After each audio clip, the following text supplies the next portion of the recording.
Hello, my name is Hannah Higgs, and for the practicum, I decided to focus on attendance as my main issue within our school.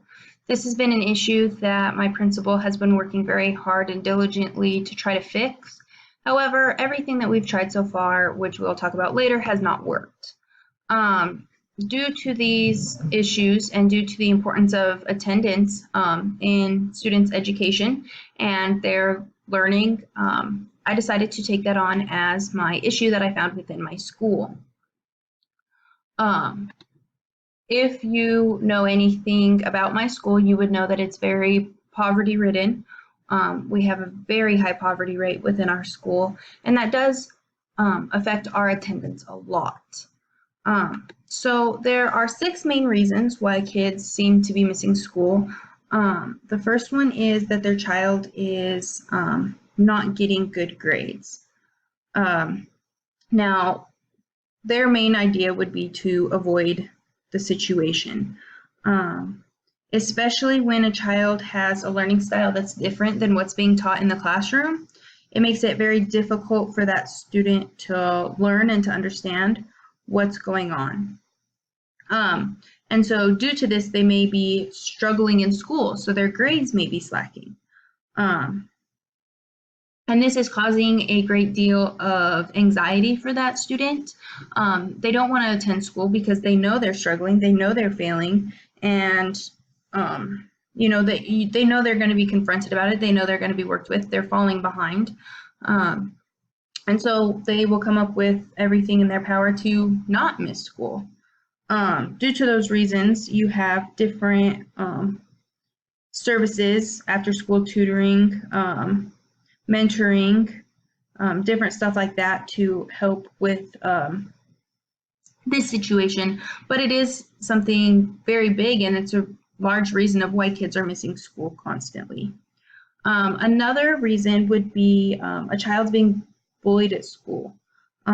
So a lot of times the kids will say, I have a stomach ache, I don't feel good, I have a cold, and they don't want to go to school. However, a lot of times that's not really the case.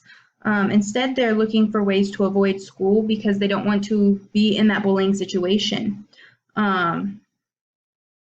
Different signs that help with bullying would be like a low self-esteem. If your child seems to be depressed, or if a student seems to be depressed, or if it was a sudden drop in grades. Usually there's something else going on. Now, this bullying can be not only at school, but at home as well.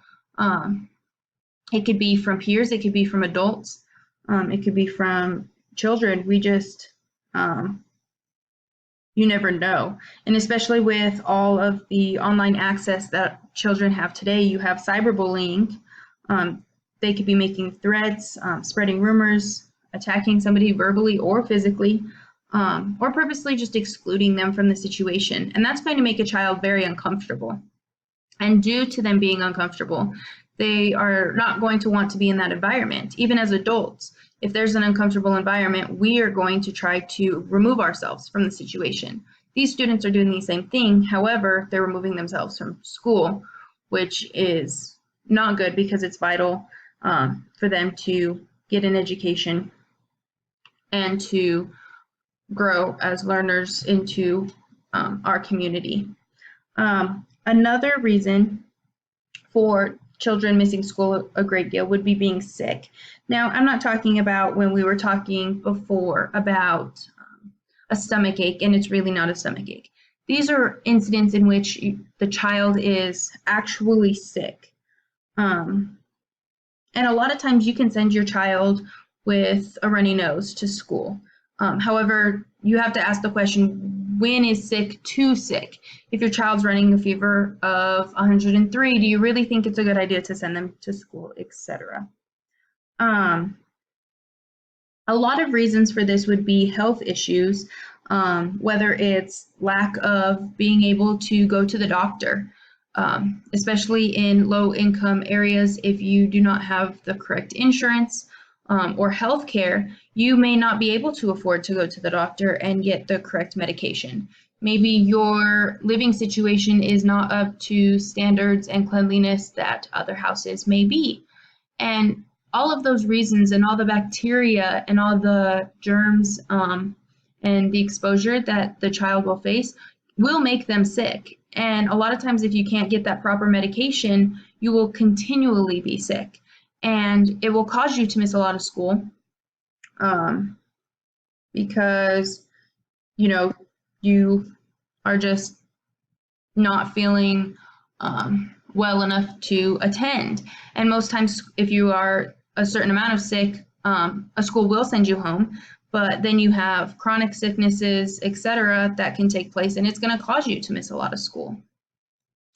The fourth reason for a lot of individuals missing school would be taking care of other family members. Now, this can be taking care of mother, father, it could be taking care of grandparents, older individuals, or it could be taking care of their younger brothers and sisters, cousins, other individuals within the household. This can be an issue a lot of times, especially if the parents are working and your little brother's sick. You may need to be the one to stay home with them because, you know, childcare, etc., is so expensive, and the parent cannot afford to take off a day of work because that's their funding. So you can have food on the table and a roof over your head. So a lot of times kids are missing school because they're taking care of other family members that are around. And so they're dealing with that outside factor that they now have to figure out how to bring in and take care of their family members while also attending school and keeping their grades up and not falling behind becomes a huge struggle. Another reason that you kids miss school a lot would be struggling with mental and emotional health. If your child or a student seems to have a lot of chronic headaches or depression, anxiety, these are smaller issues that could actually be leading into a bigger issue of mental and emotional health and their well-being not being where it should be.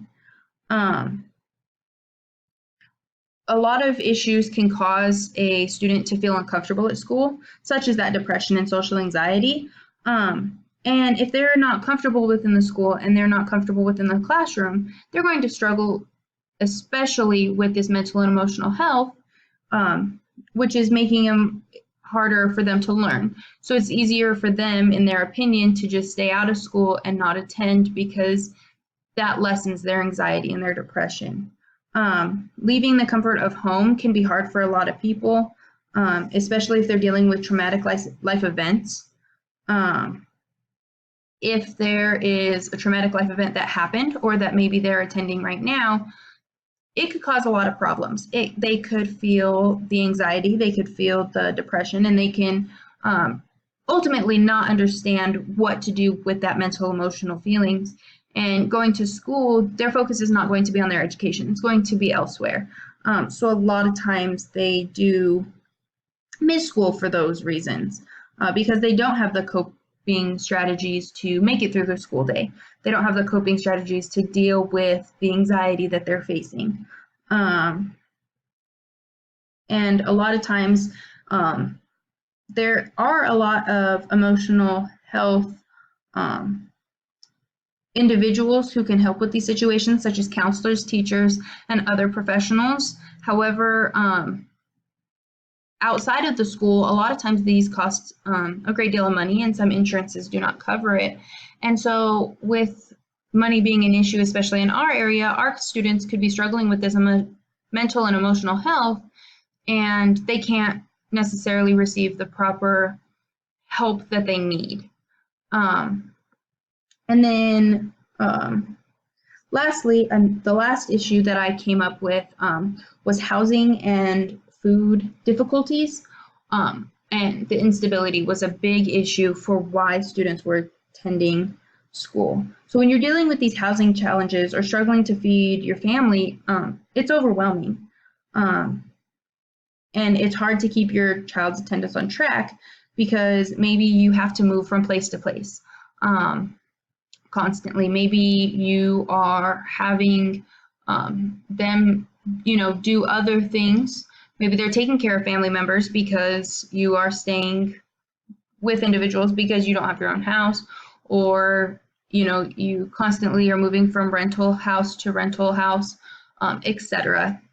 This can cause a great deal of problems because the student's constantly moving, the student's constantly having an instability within their life, and they're not having a constant shelter. They're not having that stability that they need to then come to school and reach different levels of Maslow's hierarchy of needs. They can't reach that higher level because they have an instability within their shelter. Or food, for instance, if their food access is unstable, whether they are not sure if they're going to eat that day or not, that can cause a great deal of problems within the school. They may be out trying to work for it or find food, rummaging through trash cans, etc., to find some sort of food to keep their family going. So they're not at school because they're worried about that bottom tier of the hierarchy of needs, so that way they can meet those needs within themselves. I know a lot of schools ensure that their children's needs are being met within the school, but when school's out, you can't control what's going on. You can only handle what's going on within the school most times. So there are a lot of programs out there to help individuals, especially within the school, but there are some outside of school as well. However, this becomes a big challenge for those students. After a great deal of research, I found the BCTF Anti-Poverty Action Group did some research, and they went around the whole United States and was asking teachers questions about attendance in schools. And so I just wanted to go over a few of the results that I have found. So through this research, you can see that there are a great deal of barriers to attendance. One being lack of transportation. Maybe that's to and from school, due to the parents needing to go to work early, or a bus route not going near their house. So when they asked teachers about this, and they said, is this a problem within your classroom? Like, how many students do you see have this as an issue and a barrier in your poverty or in your school? And this was for all schools, not just poverty schools. But they found that for a lack of transportation, about 32% had zero issue with transportation issues. Now you have to remember, this is not just for poverty-ridden schools, this is everywhere. So in every single school, essentially in the United States, now obviously they didn't ask every single school, but out of their trial pool, 32% said, nope, no problems. 33% said, yeah, we have a few problems. 15.4% said, yes, we have some problems within our classroom of this. 2.2% said most of our students have an issue with transportation. So it's 2.2% of all of our schools, meaning that's a high percentage.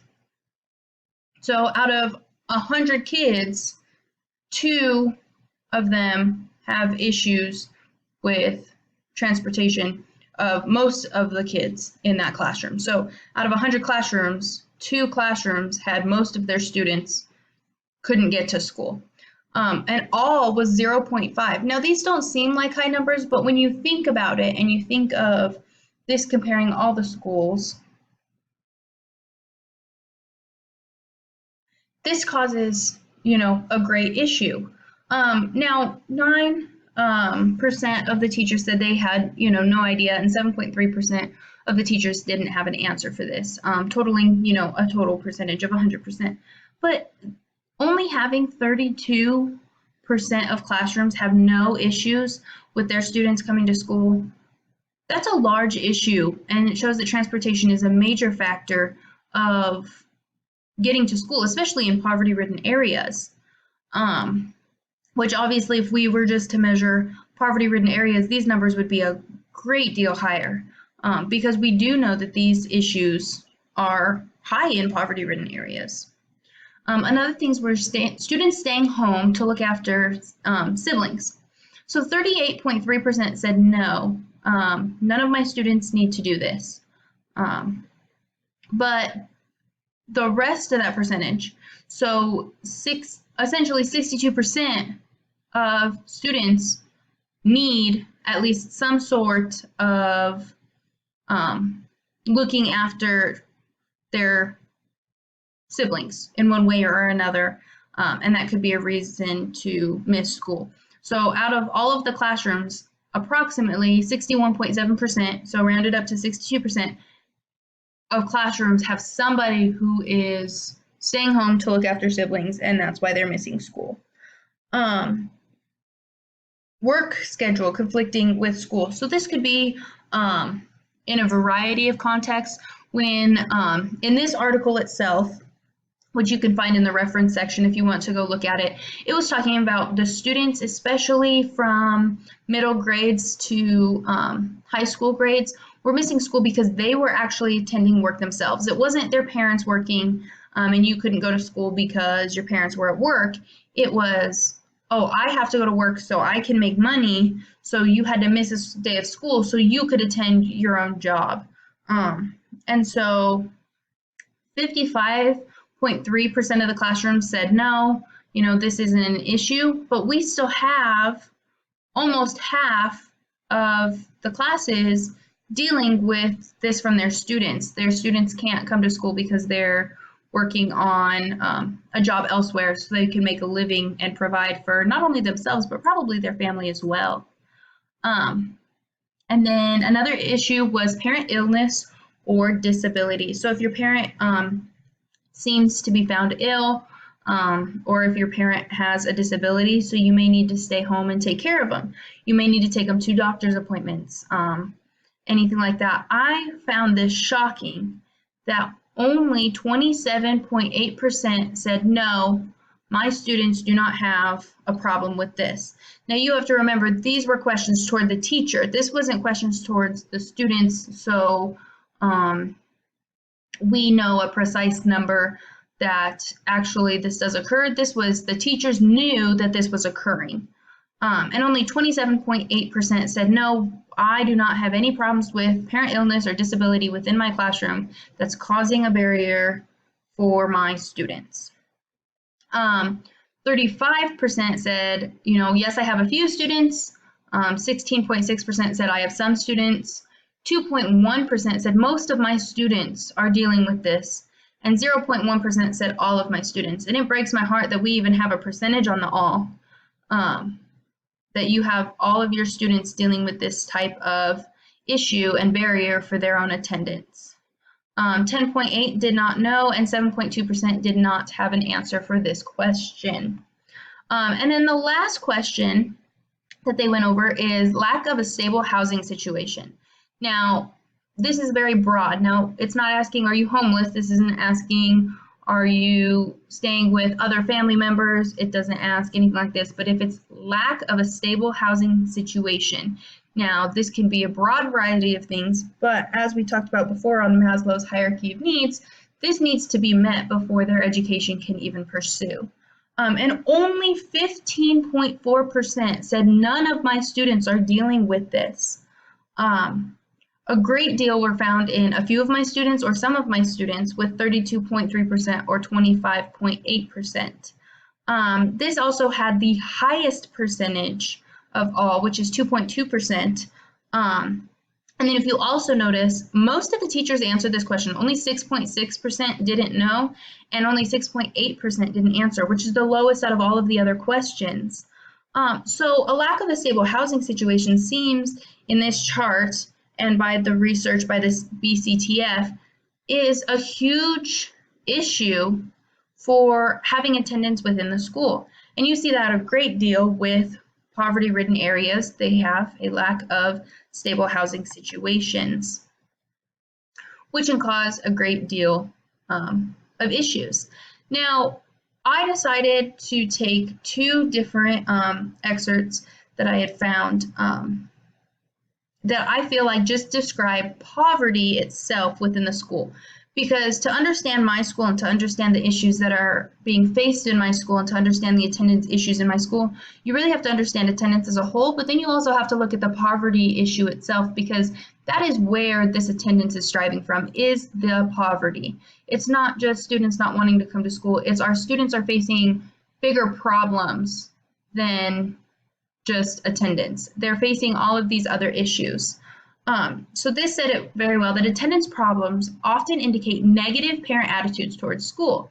So parents who went to school and they did poorly themselves usually have a negative attitude towards school. And they have a negative attitude about their child's school. And trying to protect them, they're discouraging their children from participating a great deal because they don't want them to feel the same negativity that they felt when they were in school. So a lot of times these parents don't want to get involved into school functions.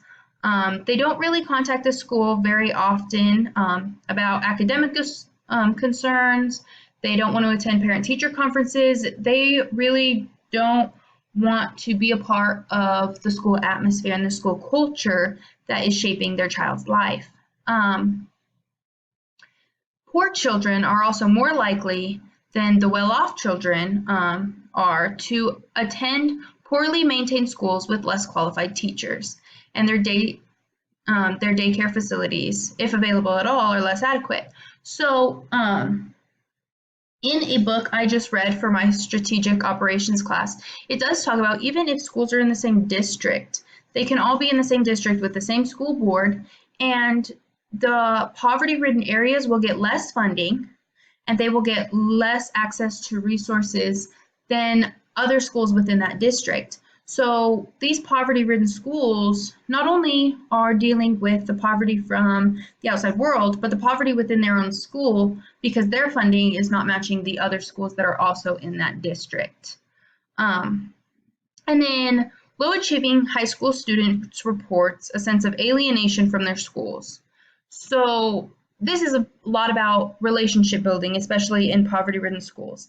A lot of these students believe that no one cares or that their teachers don't like them and that they're talking down to them. So students give up on their academics. Students who are raised in poverty are more likely to lack a caring, dependable adult in their lives. And it's often the teachers that the children look for that support because it's not an access to at home. Maybe parents are working 2 and 3 jobs, so I call them latchkey kids. They're walking, they're opening the door themselves. They're taking care of the household duties. They're cooking dinner, they're cleaning the house because their parent is working 2, 3 jobs. They may be taking care of other siblings. And so because of these issues, education does fall secondary because they're trying to meet the day-to-day life that's needed to survive. The food, the water, the shelter, those lower levels of Maslow's hierarchy of needs that need to be met to reach a supportive lifestyle. So their education is something that's falling secondary because they have to have these other steps in their life to be able to survive. So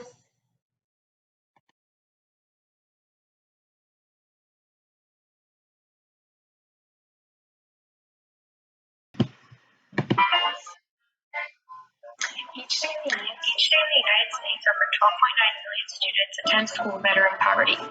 These students often have lower achievement rates than those that are not in poverty. As future teachers, we need to be aware that these students will be in our classrooms, and it is our responsibility to make sure that they get the help they need in order to succeed.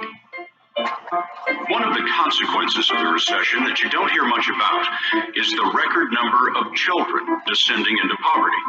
The government considers a family of 4 to be impoverished if they take in less than $22,000 a year. Based on that standard and government projections of unemployment, it is estimated the poverty rate for kids in this country will soon hit 25%. Those children would be the largest American generation to be raised in hard times since the Great Depression.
lights turned off at your house?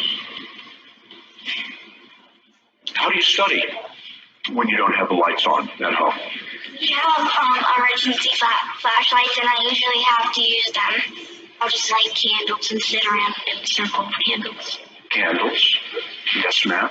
I use candles because my mommy brings some. I go out to the car and turn on the overhead and read out there and study.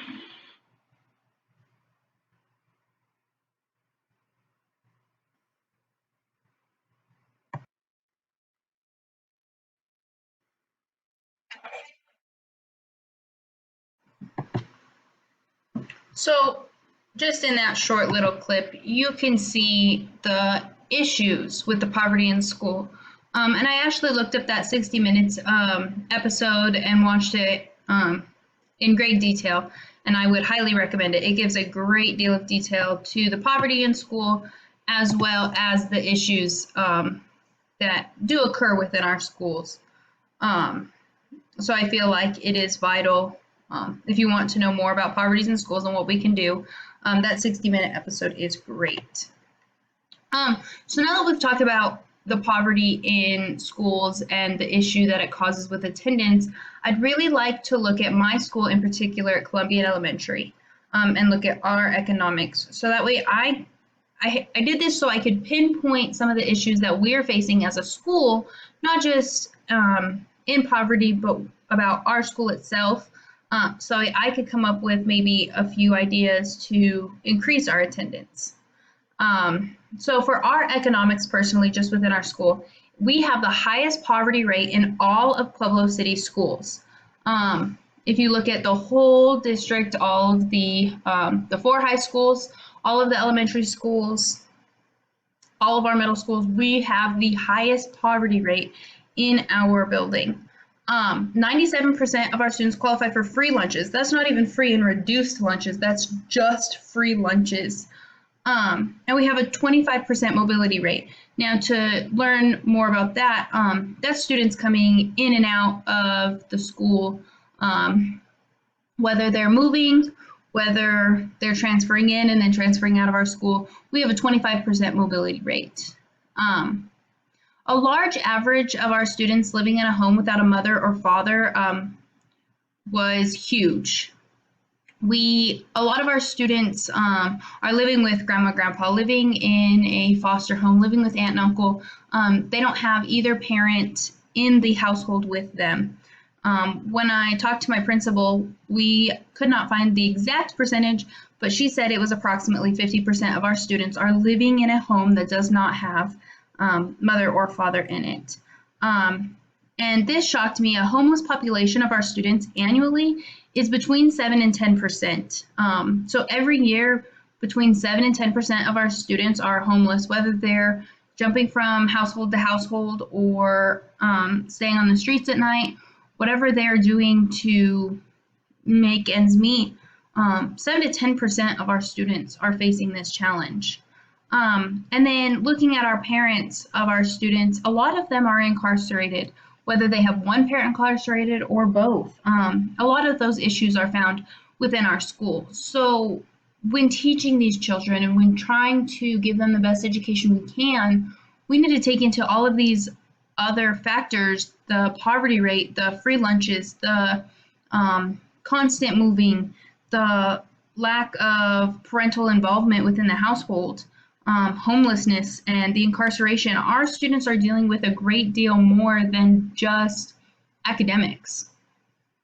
They're not in a household and in a lifestyle in which they can wake up in the morning and go to school and go home and do their homework and go outside and play. They have all of these other internal and external issues going on that they're facing daily that many of us probably did not have to deal with, or we did deal with, and we got out of it, and we can now teach them how to survive and adapt and grow. But a lot of our students are dealing with a lot other issues than just what's at hand within the school system.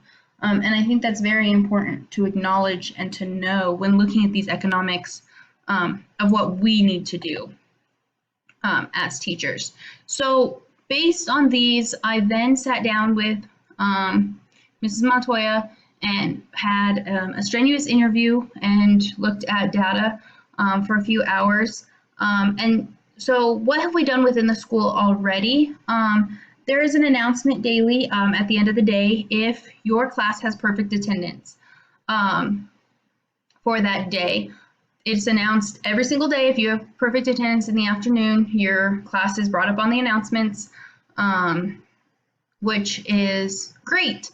As we talked about, a lot of our attendance, perfect attendance does come from the preschool, however.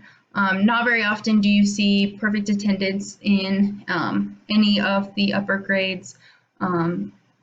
Kindergarten through fifth really struggle with that perfect attendance. We also give quarterly awards for perfect attendance as well as good attendance. So if you've only missed a few days of school, you can get your award quarterly, and those are given during an assembly. So we also have positive quarterly and end of the year incentives, whether that's different prizes or a pizza party, etc. Those are given quarterly within the school. To try to drive some of our students to reach that perfect attendance or even a good attendance so they can be recognized and get an award. We also do free breakfast and lunch daily for all of our students. As we talked about, 97% did qualify for lunch daily, for free lunches. However, our school has implemented free lunch for all. So every student, as they come into the school, they will get free breakfast in the morning as well as free lunch in the afternoon, no charge at all. And then we also do a snack in the afternoon to all students before they go home. So not only do they get breakfast and lunch, but they also will have a snack before they head home for the day. So that's helping meet some of those needs as some of those students who are struggling with the food instability at home, that food driven, because if they come to school, they are getting fed. Hopefully that is a drive to want to come to school because at least you know where your next meal is coming from and you know that you will get fed at the school. We also used to do tutoring on Fridays for students who maybe have missed a lot of school, who maybe wanted that extra tutoring to get extra help. However, we started out with a great deal of students at the beginning of the year, and by about March, it dwindled down to only having a few. So our school did drop that. We also used to do after school tutoring, but however, we have a new system implemented in which PLCs fall every single day after school. So there's no way to keep those kids after school because after the PLCs, then tutoring would start. But that's an hour that you have students not working, unattended, etc. So students would have to be coming back to the school for those things, and just schedule conflicts that just did not work either. And then we also have bully and behavior programs. We do a great deal with these to help with bullying, to teach our students about positive behavior, and to teach our students about what they can do to be great citizens. So different citizenship lessons, different habits lessons, different lessons within like school counseling, etc. That are brought in, and we still do those with our students monthly, so that way they get those programs and get the everyday life lessons that they could possibly need. So then taking these ideas and trying to implement a new idea that we can do is the first thing I said, okay, so we're not just fighting attendance here, we're fighting poverty. And that's probably one of the hardest things to face. And now I've noticed I'm facing a battle that's not just about trying to get these kids to come to school. I need to fill all of these other gaps. I need to fill all of these other issues so that way my students can come to school and that them coming to school is positive for them and it's worthwhile for them and it's beneficial. Because if they're not meeting those other levels. So if they are not sure about their safety, if they're not sure about their food, and if they're coming to school hungry, and if they're worried, they're not worried about what their education is. They're not gonna learn as well as they possibly could because in the back of their mind they have all of these other issues out there. So for me, I had to come up with different ideas of now what? What is my next step of what I can do to help my students want to come to school and then get the most out of their education when they're at school. So I came up with a few ideas that maybe could be implemented over the years to help with these kind of issues. So the first idea that I came up with would be different social emotional lessons that we could do monthly. Now these are not just lessons on how to be a nice person, what is bullying, how to be nice in school, different stuff like that. Instead of taking those lessons, which are vital and very important, I feel like we need to add to them and give them lifelong skills that they can use and that they see the importance of. So some of these skills could be how to cook. Instead of teaching them how to make a bowl of cereal or how to cook ramen noodles, we can start finding healthier alternatives and teaching them how to survive on a budget, how to cook more meals that are actually healthier for them. Different lessons along those lines, so they're getting not only the food that they need, but the nutritional value that they need as well. Another thing would be organizational skills. We could teach them how to become more organized, become more structured, and learn how to begin planning, begin creating a schedule. Different skills and lifelong skills that they can use, and different ways to keep themselves healthy. So not only just eating right, but the importance of brushing your teeth. We always do the lessons of do not do drugs, alcohol is bad for you, Red Ribbon Week, but why don't we add on these skills as well? Teaching our kids the importance of showering and what health benefits does it have to you. Different things like this will help their social and emotional skills as well as boost their confidence, boost their understanding, and I feel would just be overall better for our students. Beyond these things, I feel like the schools need to implement, especially ours, a professional development on how to deal with poverty and how we can personally help our students as educators. We talk about how we have a very poverty-ridden school, and some of our schools in Pueblo are found to be in poverty or middle class. We don't really have very many upper class individuals found in Pueblo, but why don't we have any professional development to grow on these ideas?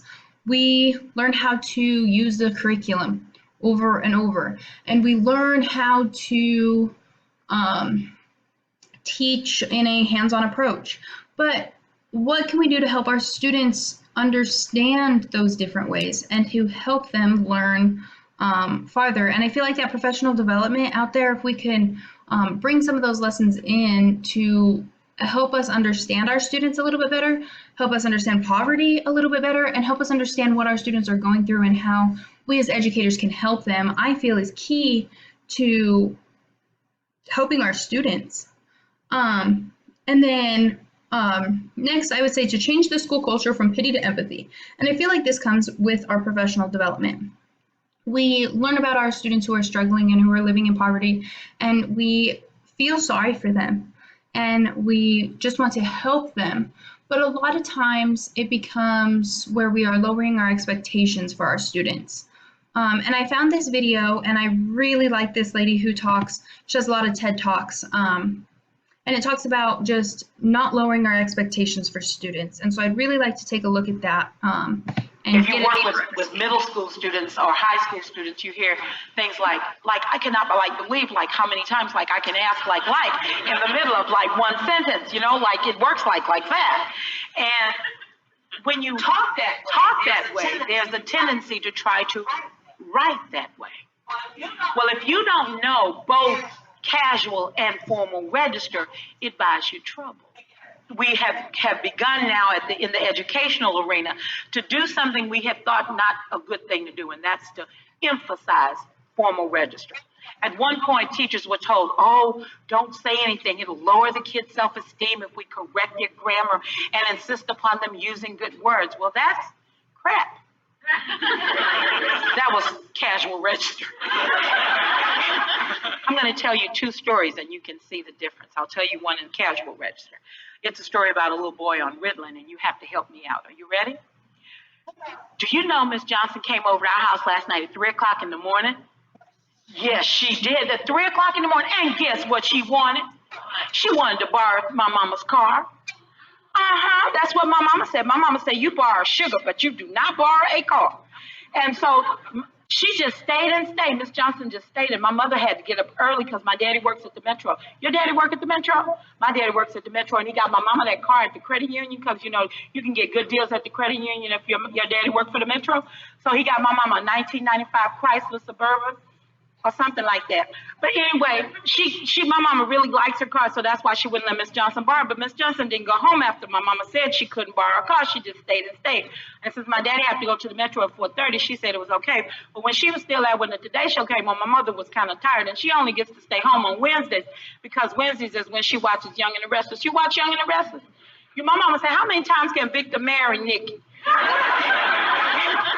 Anyway, she was really getting tired, and so after Miss Johnson had been over to our house for a long time, the school called, and my mother answered the phone, and they asked to speak to Miss Johnson, and my mother said, Miss Johnson does not live here. Miss Johnson said she had her phone calls forwarded over to our house, and my mother said, that's taking a lot of liberty to have your phone forwarded to somebody's house when you don't really ask them to do that. But anyway, my mother's a good person, and since it was a school, she took the call, and so they wanted her to come and pick up Jack. You know Jack? Jack ever been to your house? Jack touches everything in your living room, and he touched my mama's dog. The dog's head go up and down like this. She got it from the Hemisphere in 1965. It was very dear to her. And he broke the dog's head off, and now the dog's head is on with super glue. We put it on with you're not supposed to be able to see through the super glue, but you can see the super glue. And my mother said she was going to write the super glue people a letter because they said you wouldn't be able to tell that it was broken, but you can see that it was broken because now his head moves like this. It won't move up and down like it used to. And so my mother was very mad about that because Jack broke up everything in the living room, but she was really mad because he broke her dog from the Hemisphere that she got in 1966. And so then the school wanted her to come and pick up Jack. And so then she said she didn't have a car. And my mama said, do I look like Yellow Cab? But because she was very, nervous about Jack being in school, she took her to school. And guess what happened when we got to school? It was an ambulance parked in front. My mama said, that boy killed somebody. But the ambulance driver was really good looking. My mama said he was really fine. I asked her how she knew. She said she was blind. She wasn't blind and she wasn't dead, so she could look very good and see he was good looking. And so she said that he was very good looking and he had big muscles and everything. He kind of looked like Sly Stallone, and my mother loved Sly Stallone. Did you see him in Rambo? He was very good in Rambo. He held a gun and it went like this, and all the bullets fell out. My mother thought that was really sexy. She told my daddy that, but he was not impressed. And so then we got to school, and she was looking at the ambulance driver, but my mother went on in the school, but Miss Johnson stayed out there to talk to the ambulance driver. My mother wanted to know why she didn't go in, because after all, it wasn't her kids who had been called. It was about Miss Johnson's kids. So when she went in the office, she said, I am not Jack's mother. I brought her over here, but she is outside talking to the ambulance driver, and we don't know why the ambulance is his, but I can guess. I'm Marcus and Kevin's mother. You know Marcus and Kevin? I'm a very good mother, and I don't ever have any trouble with my children. And so when I come up here, I'm coming up here just to volunteer. But I brought Miss Johnson up here because, I'm a good neighbor. And so anyway, the principal came out and said that Jack had been very disruptive at school and that he had torn up everything. And you should have seen the principal's office. Everything in there was caca. And they called the ambulance because Miss Johnson didn't get there in time. You know why she didn't get there in time? She had to go home and change her clothes. She put on a skirt that was so tight, she had to walk down the steps like this. And that's why she couldn't walk very good, and that's why she couldn't get into school real fast. Plus, she was talking to the ambulance driver. So then they took Jack to the hospital. And Miss Johnson was supposed to ride in the back. But guess where she rode? Up front with the ambulance driver. And he almost had to push her up in the ambulance because she had on a tight skirt and she couldn't climb up those stairs. So she pushed in the ambulance. And in the meantime, Jack was in the back, and my mother said she could see through the little window. He had the tongue depressors and all the tubes. He had torn up the back of that ambulance by the time they got to the hospital. And they took him up on the 5th floor. You know what's up there, right? They gave him a lot of tests. It took all day. My mama missed Young and the Restless. And she doesn't like missing Young and the Restless because if you miss it on Wednesday, you don't know what happened. You can miss all other days, but if you miss Wednesday, you don't know what happened. So she was very mad about that. But anyway, he had to stay up there a long time. They gave him some psychological, that's what, some psychological tests. And they gave him some little yellow pills, you heard of them? My mother said, oh, some little bitty pills. She said, Jack need bigger pills than that because he's been cutting up real bad. And so she said to Mom, Miss Johnson, you need to go check and see if he can get some bigger pills because those look like they're not going to do a lot for him. But anyway, he's supposed to take those pills 2 times a day. One time he's supposed to take them in the morning from his mother, and the other time he's supposed to get them from the school nurse. But I know Miss Johnson not going to get up in time to go give him those pills, and he's going to miss that morning pill. And you know, by 12 o'clock, he's going to be really bouncing off the wall. So my mother said she would call Miss Johnson and wake her up because she's a very nice woman, and she wakes people up like that because she gets up real early because my father worked at the Metro, and he has to be at work at 4:30. So my mother said she would be up and she would call Miss Johnson. But anyway, he is back at school and everything, and he's supposed to be doing okay. But my mother says one thing for sure, he can't come back in the living room because, you know, he broke the little dog's head, didn't move like this. And so now he can't come back anymore, and that's what happened to Jack.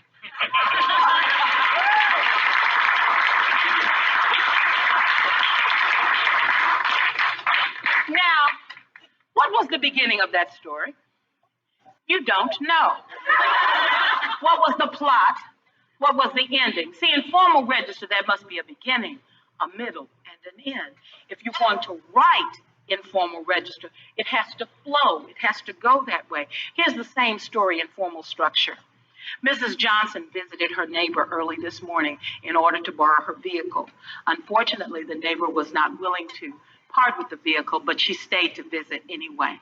She stayed long enough until the school called and said that there was a difficult time going on at school with her son, and she was asked to come and retrieve him for home care. Mrs. Johnson did not arrive at the school in a timely manner, and unfortunately, the school personnel were required to call an ambulance. She did make it before the ambulance departed, and she accompanied him to the hospital.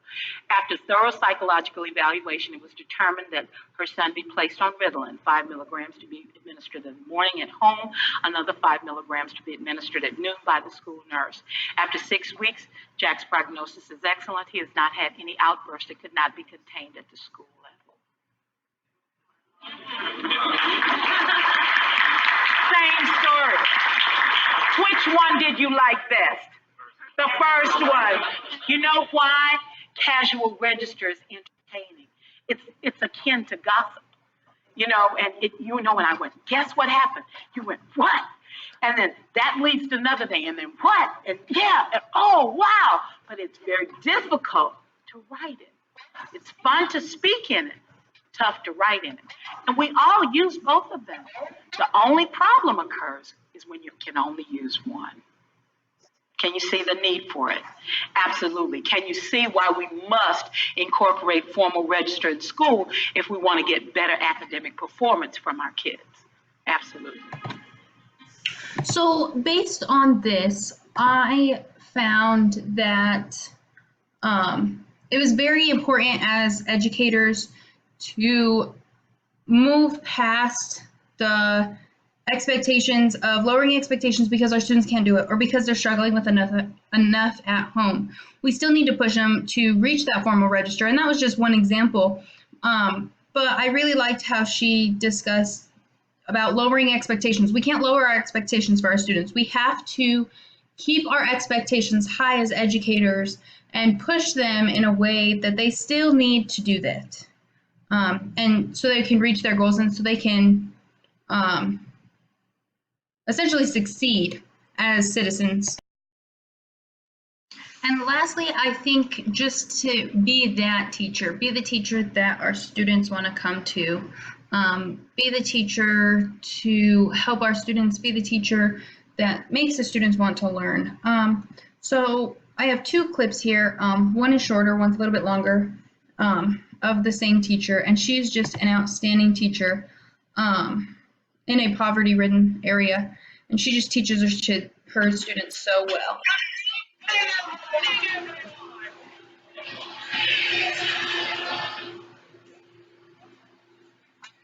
I have my 2 clockwise circles, And now I'm going to attach them. I just throw stuff on the buses from this to this page. We go up, not everybody's going to be there for us. So we have to learn for ourselves and do things for ourselves. Become successful and be happy with our life. Just want to see me learn.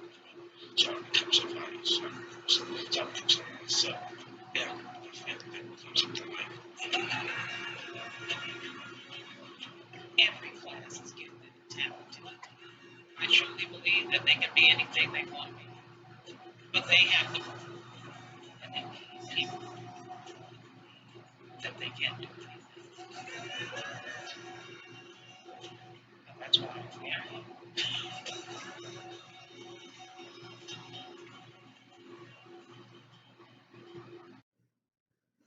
And this just shows a little bit of her teaching style.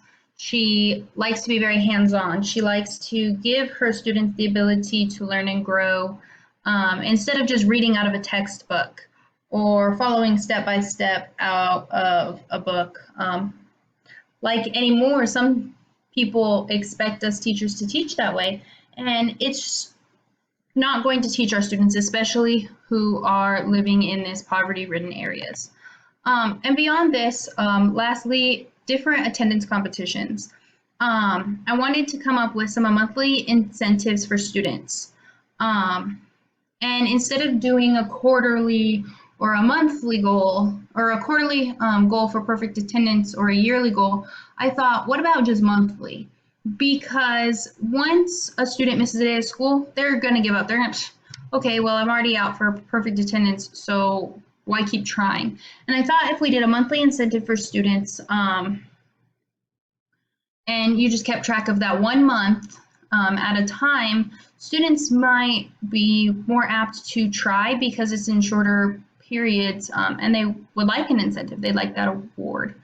And then also a class competition. So the class who has the best overall attendance percentage for the whole month gets to dress up the animal. So you would just pick a certain stuffed animal. You could do the mascot for us as a lightning bolt, so you could do a lightning bolt, or if you could find a different stuffed animal you want to choose, that class gets to dress up that animal however they'd like, and they get to present it to the school during the assembly of how they chose to dress up the mascot for that month. And it just makes it a little bit more fun, exciting, because the students get to showcase their work in a fun and exciting way. And then lastly, if they miss less than 5 days throughout the whole year, a trip to CSU Pueblo, which is the local university here that I attended my bachelor's degree for.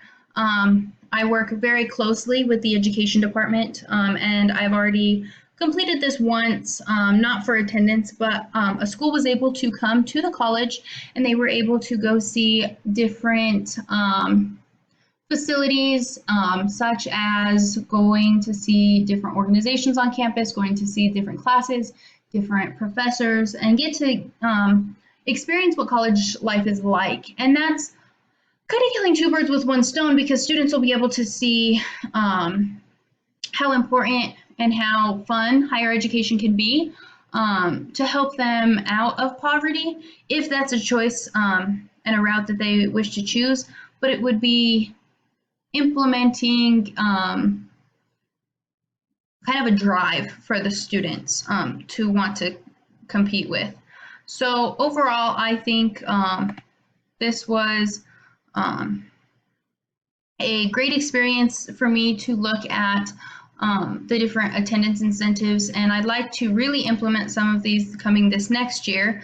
You can see the different references I've used throughout this, but I do plan on implementing some of these ideas into the school system, and from there seeing how much attendance will grow over the course of the year, and seeing if we can't get more students coming to school and less chronic attendance at our school.